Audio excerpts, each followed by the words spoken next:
Hello everyone, welcome to Topper Learners. मैं हूं MH Akhtar और आप देख रहे हैं टॉपर लर्नर्स। आज के लेक्चर में हम लोग क्लास 9th का एक नया चैप्टर ग्रेविटेशन स्टार्ट कर रहे हैं।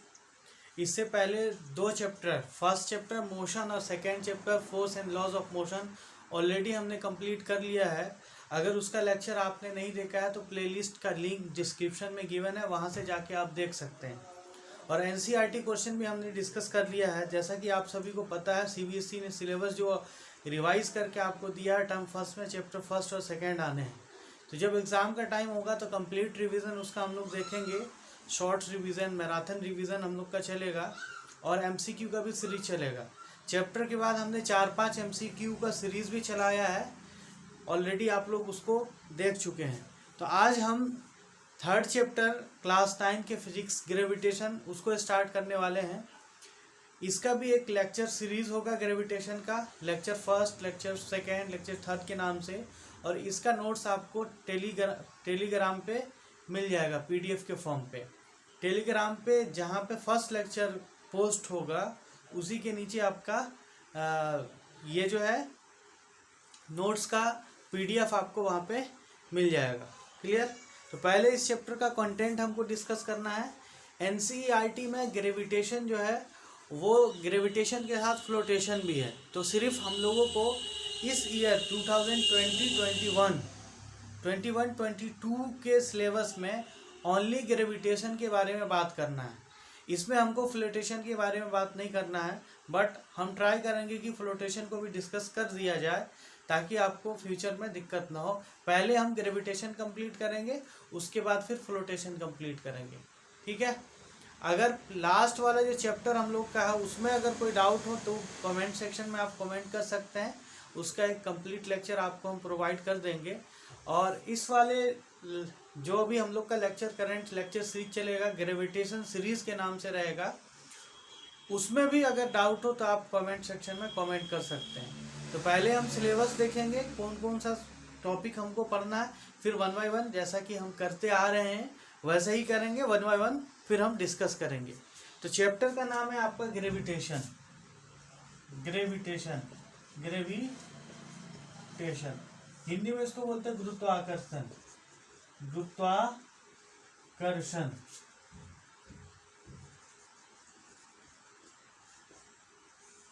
ठीक, ग्रेविटेशन।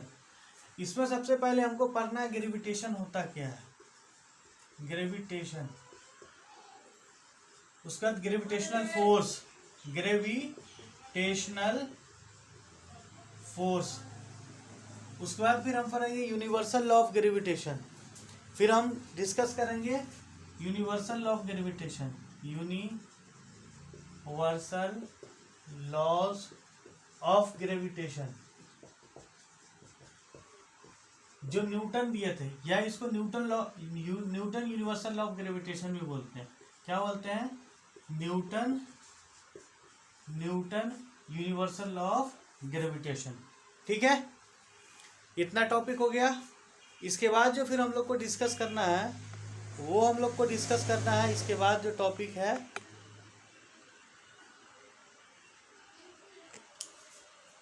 वो फिर डिस्कस करना है हम लोगों को। यूनिवर्सल लॉ ऑफ ग्रेविटेशन के बाद फिर हम डिस्कस करेंगे universal gravitational constant. Universal gravitational constant, gravitational constant, बड़ा जी जिसको बोलते हैं। उसके बाद इसका SI unit, SI unit of gravitational constant, UGC, universal gravitational constant. उसके बाद फिर हम लोग को देखना है कि बड़े ऑब्जेक्ट के बीच जो यूनिवर्सल ग्रेविटेशनल फोर्स लगता है वो कैसा है, छोटे ऑब्जेक्ट के बीच लगता है वो क्या है। Define 1G। उसके बाद हम लोग करेंगे डिफाइन G, डायरेक्ट G को डिफाइन कर देंगे, ऐसा यूनिट देख लेंगे, डिफाइन करेंगे G को। उसके बाद जो हम लोग डिस्कस करेंगे, इसके बाद हम लोग को डिस्कस करना है इससे जो रिलेटेड है application of gravitation, application of gravitation,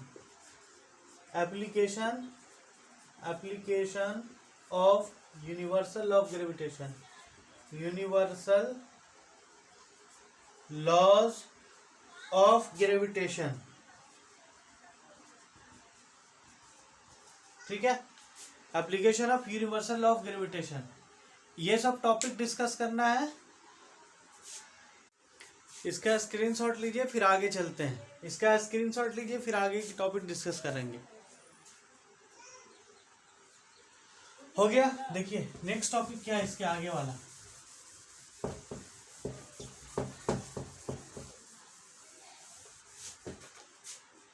इसके बाद हम लोग को करना है discuss Kepler law.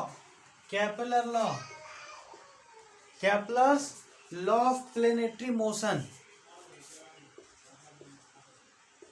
Kepler's law of planetary motion.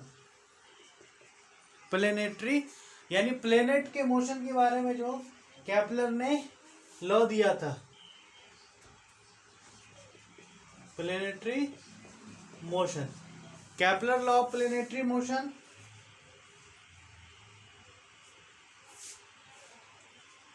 Kepler law of planetary motion. इसके बाद जिसमें 3 लॉ हमको डिस्कस करना है। Kepler's law, law of orbit, law of area, law of period. Law of orbit, law of period, law of area. 3 law planet के motion के बारे में जिसको हमको डिस्कस करना है। उसके बाद हम लोग को पढ़ना है Newton third law of motion and gravitation के बीच relation. Newton third law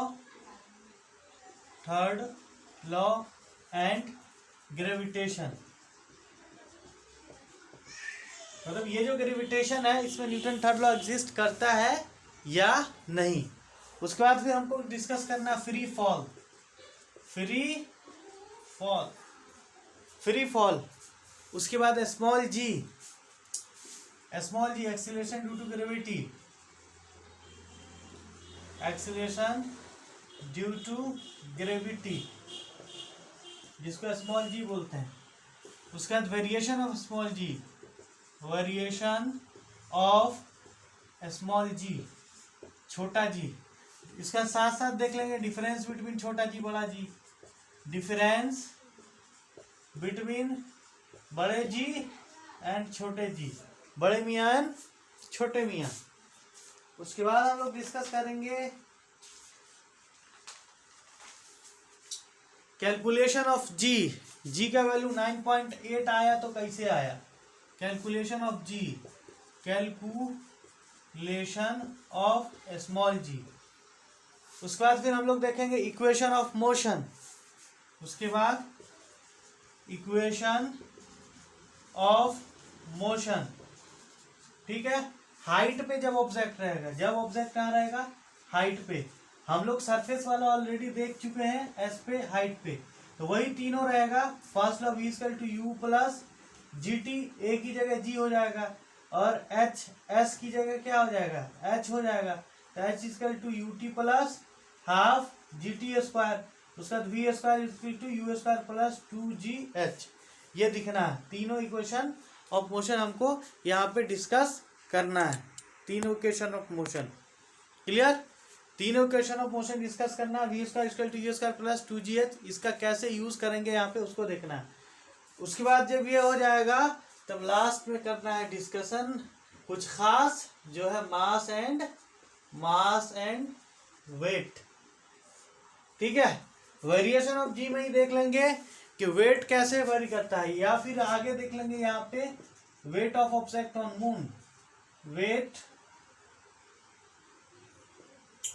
weight of object on moon. Clear. और चैप्टर आपका हो जाएगा यहाँ पर समाप्त। ठीक है, यानी 1/6 जो चांद पे हो जाता है वो कैसे हो जाता है उसको कंप्लीट डिस्कस करना है इस चैप्टर में हम लोगों को। काफ़ी इंटरेस्टिंग चैप्टर है, आप लोग अच्छे से समझिएगा। इससे प्रैक्टिकल लाइफ से रिलेटेड बहुत सारे फेनोमेना हैं, कुछ मिसकॉन्सेप्शन है हमारा जो इसमें करेक्शन होने वाला है। सो खूब अच्छे से ध्यान लगा के पढ़ना गाइस, एक एक बात को अच्छे से समझना है और समझ के दूसरों तक भी पहुंचाना है। आप इसका स्क्रीनशॉट ले सकते हैं। ये सारा कंटेंट हमको डिस्कस करना है और ये जो हमारे सिलेबस में ये वो सारा कंटेंट है, जो हमारे सिलेबस में है वो सारा कंटेंट है। ये हो गया, ठीक है। आज हम इंट्रोडक्शन देखेंगे, उसके बाद फिर नेक्स्ट क्लास में टॉपिक वाइज हम लोग डिस्कस करेंगे, ठीक है। ग्रेविटेशन, सवाल उठता है व्हाट इज ग्रेविटेशन। यहां से हम कहानी इस चैप्टर का शुरू करेंगे। व्हाट इज ग्रेविटेशन, बताइए, जल्दी जल्दी कमेंट कीजिए। What is gravitation, what is gravitation. और ग्रेविटेशनल फोर्स दूसरा, what is gravitational force, what is gravitational force, ठीक। बताइए फटाफट बताइए, व्हाट इज ग्रेविटेशन। ग्रेविटेशन क्या है, क्या है ग्रेविटेशन। देखिए बहुत सारा फिनोमेना है इस दुनिया में हो रहा है, ठीक है। जैसे तारों का टिमटिमाना, बिजली का कड़कना, बारिश का बरसना, है ना, ये सब बहुत सारे फिनोमेना है। फ्लोटेशन है ना। उसी तरीके से बहुत सारा फिनोमेना है। उसी से रिलेटेड एक फिनोमेना आपका ग्रेविटेशन, गुरुत्वाकर्षण।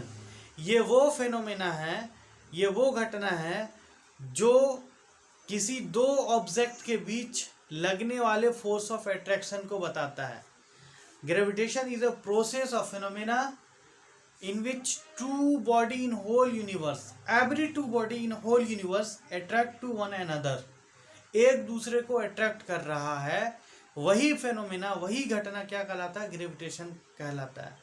The process of attraction of every two object in whole universe to each other is known as gravitation.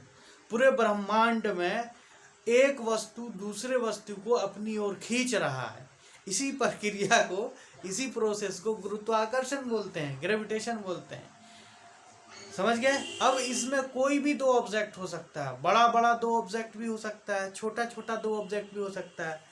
जैसे ये दो मार्कर है यहाँ पे रखा हुआ किसी डिस्टेंस पे, इन दोनों में भी आपस में फोर्स लग रहा है, ठीक है। मेरे और मोबाइल के बीच भी फोर्स लग रहा है, मेरे और कैमरा के बीच भी फोर्स लग रहा है, आप और आपके बुक के बीच भी फोर्स लग रहा है। बट सवाल ये है कि फोर्स लग रहा है तो इफेक्ट्स क्यों नहीं दिख रहा है। जैसे सूरज चांद के बीच फोर्स लग रहा है, चांद सितारे के बीच फोर्स लग रहा है, चांद और चांद के पार फोर्स लग रहा है। मतलब पूरे यूनिवर्स में किसी दो ऑब्जेक्ट को उठा लीजिए, उनके बीच लगने वाला फोर्स जो है, फोर्स लगने का प्रोसेस जो है, वही ग्रेविटेशन है। और कैसा फोर्स है, तो फोर्स ऑफ अट्रैक्शन है।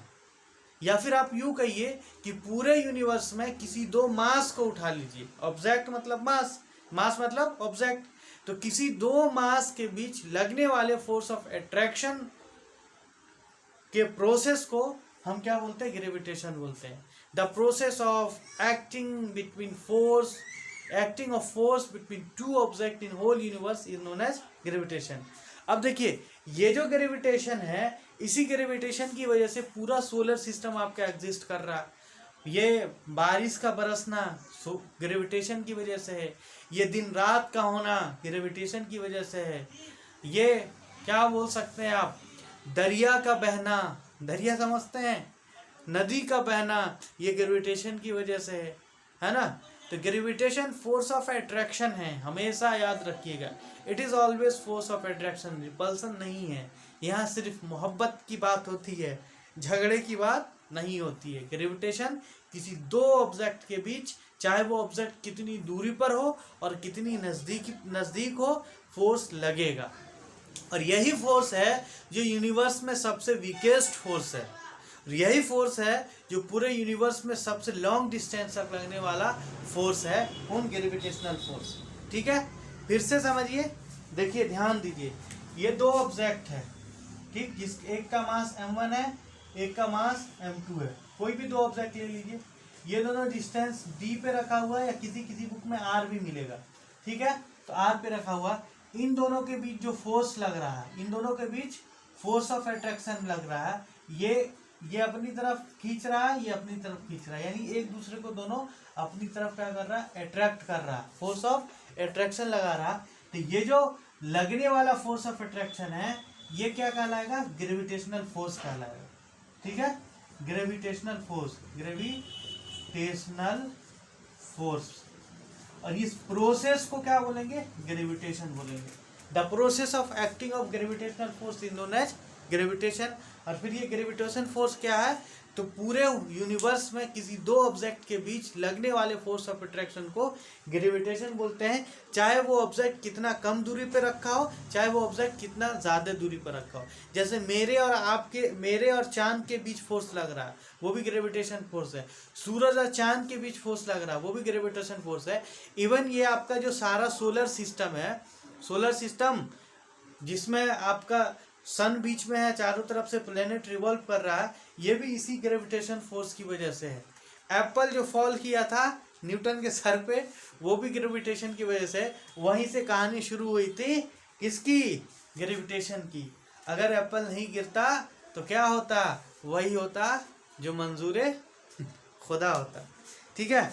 तो ये जो है आपका ग्रेविटेशन का खोज, ग्रेविटेशन की डिस्कवरी न्यूटन साहब ने किया था, ठीक है। इसलिए उसके बाद उन्होंने उसमें एक लॉ दिया जिसको यूनिवर्सल लॉ ऑफ ग्रेविटेशन से जाना गया बाद में।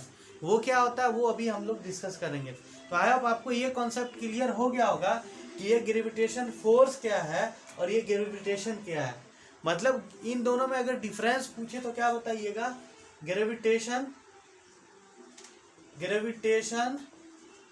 और ग्रेविटेशनल फोर्स में क्या फ़र्क है, एकदम माइन्यूट फ़र्क है। ग्रेविटेशन एक क्या है, ग्रेविटेशनल फोर्स एक फिजिकल क्वांटिटी है जो किसी दो ऑब्जेक्ट के बीच लग रहा है, ठीक है। और इस फोर्स के लगने के प्रोसेस को ग्रेविटेशन बोलते हैं।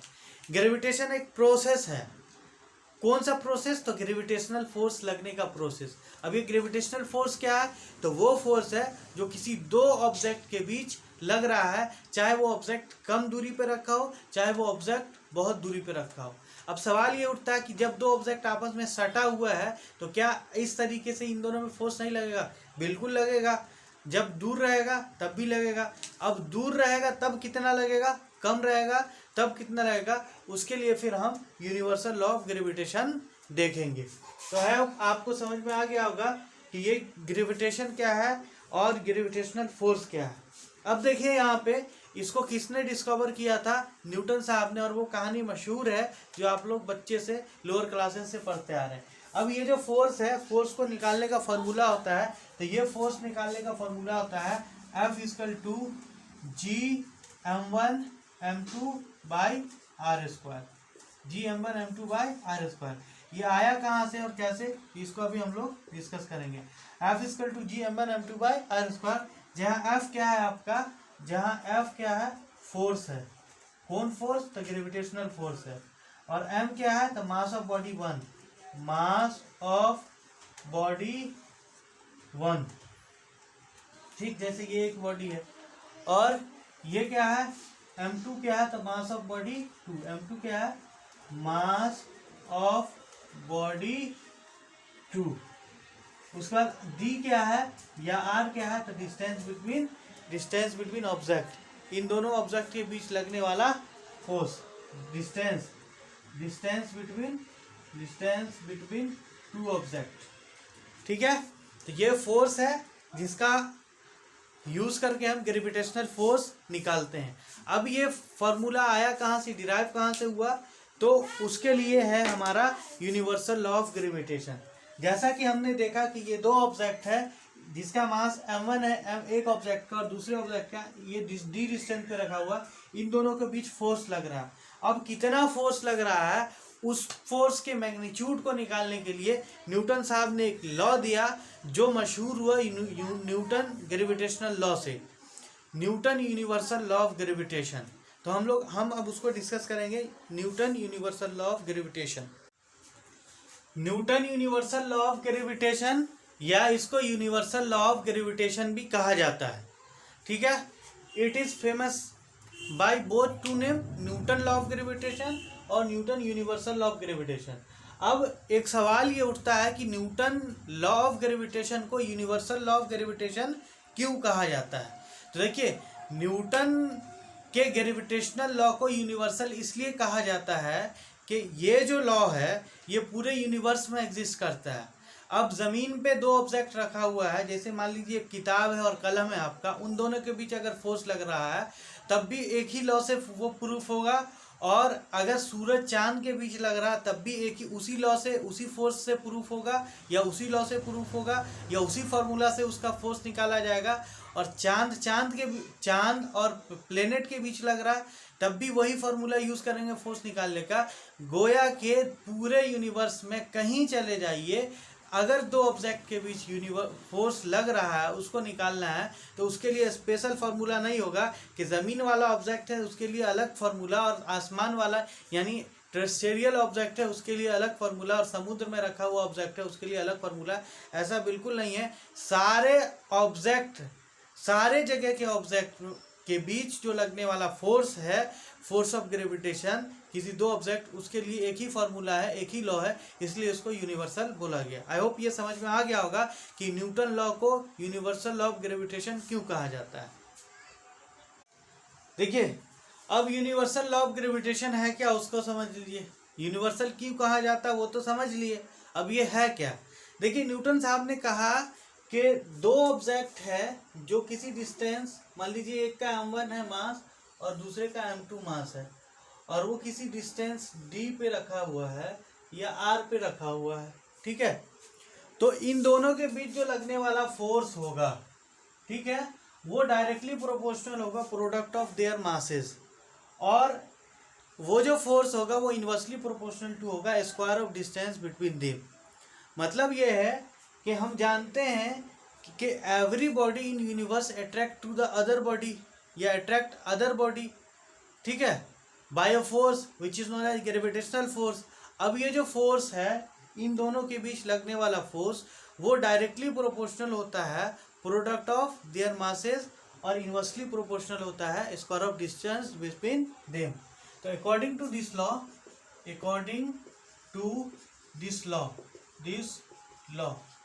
the force acting between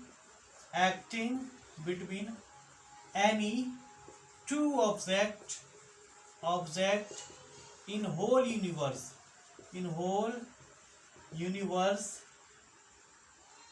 is, पहला, directly proportional to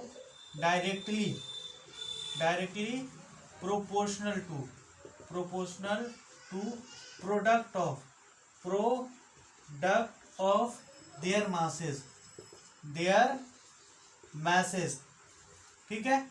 and second, ये जो इन दोनों के बीच फोर्स ऑफ अट्रैक्शन लग रहा है, ये जो F लग रहा है, ये डायरेक्टली प्रोपोर्शनल है, that is F directly proportional to m1 into m2।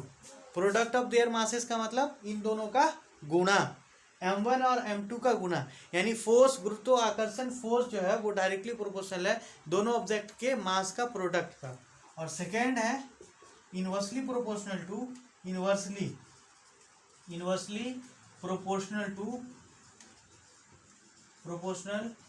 Square of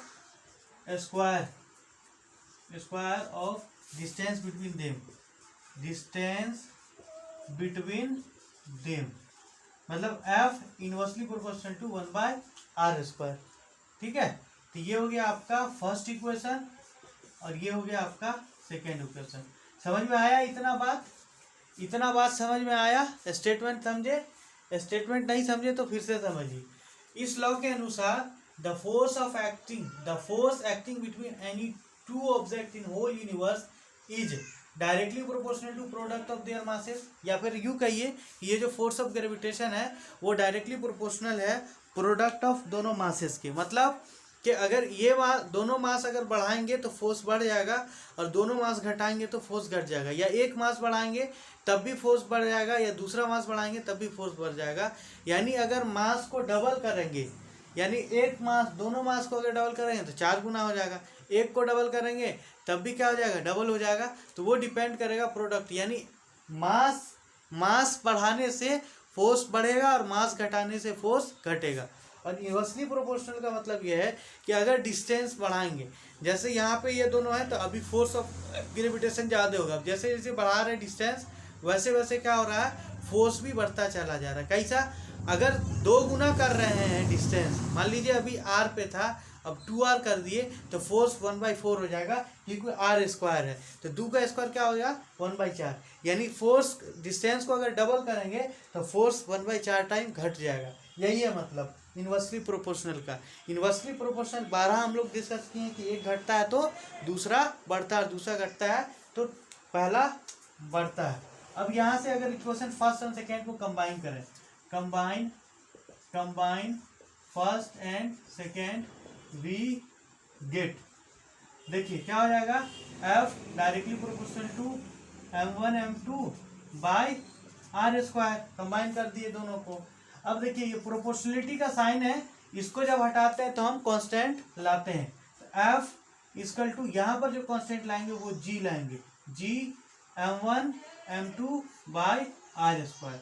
ये आपका फॉर्मूला हो गया किसका, फोर्स लग रहा कितना उसको निकालने का। वेयर F क्या आपका, ग्रेविटेशनल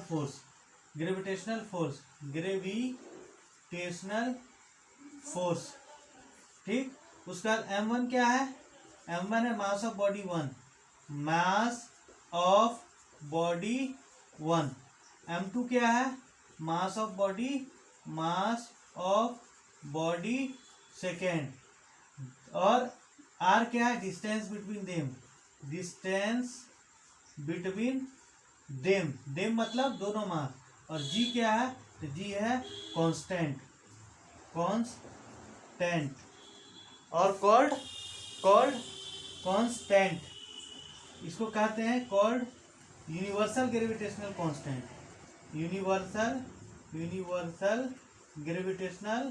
कांस्टेंट, ठीक है। अब ये एक बहस है कि यूनिवर्सल ग्रेविटेशनल कांस्टेंट क्यों कहा जाएगा, क्योंकि जिस तरीके से ये यूनिवर्सल लॉ पूरे यूनिवर्स के लिए अप्लीकेबल है, उसी तरीके से जी भी है, ये जो जी है कैपिटल जी, ये भी पूरे यूनिवर्स के लिए अप्लीकेबल है, ठीक है। तो आई होप ये आपको समझ में आया होगा कि यूनिवर्सल लॉ ऑफ ग्रेविटेशन क्या है और यूनिवर्सल लॉ ऑफ ग्रेविटेशन से हमको क्या फाइंड करना है। तो यूनिवर्सल लॉ ऑफ ग्रेविटेशन से हम एक फॉर्मूला डिराइव करते हैं, या न्यूटन साहब ने एक फॉर्मूला डिराइव किया जो हमको बताएगा कि दो ऑब्जेक्ट के बीच जो फोर्स ऑफ ग्रेविटेशन लग रहा है एग्जैक्ट में कितना लग रहा है, जिसका फॉर्मूला है F equal to G m1 m2 by r square. ये फॉर्मूला हो गया फोर्स ऑफ ग्रेविटेशन निकालने का, F equal to G m1 m2 by r square, इसको याद रखिएगा। जहाँ G क्या है, यूनिवर्सल ग्रेविटेशनल कांस्टेंट, M क्या है, mass of body 1, m2 mass of body 2, F force और R डिस्टेंस, ठीक है। कैसा रिलेशन है, तो मास के साथ डायरेक्ट और R के साथ कम, यानी इनवर्स, मतलब R बढ़ेगा तो F घटेगा और R घटेगा तो फोर्स बढ़ेगा। क्लियर। इस लेक्चर में बस इतना ही। अगले लेक्चर में हम लोग को डिस्कस करना है ये जो कैपिटल G है ये है क्या, कैपिटल G को डिफाइन करना है, कैपिटल G की वैल्यू फाइंड करनी है और कैपिटल G का ऐसा यूनिट फाइंड करना है, फिर फर्दर हमारा लेक्चर चलता रहेगा। तो ये था आपका फर्स्ट लेक्चर। अगर लेक्चर अच्छा लगा हो, समझ में आया हो तो भी कमेंट कीजिए, और जो टॉपिक नहीं समझ में आया है उसको कमेंट कीजिए ज़रूर से, ताकि हम उसको नेक्स्ट वीडियो में आपको एक्सप्लोर कर सकें, आपको बता सकें। क्लियर। और ज़्यादा से ज़्यादा गाइस शेयर सब्सक्राइब कीजिए, ठीक है। मिलते हैं अगले लेक्चर में। Okay bye.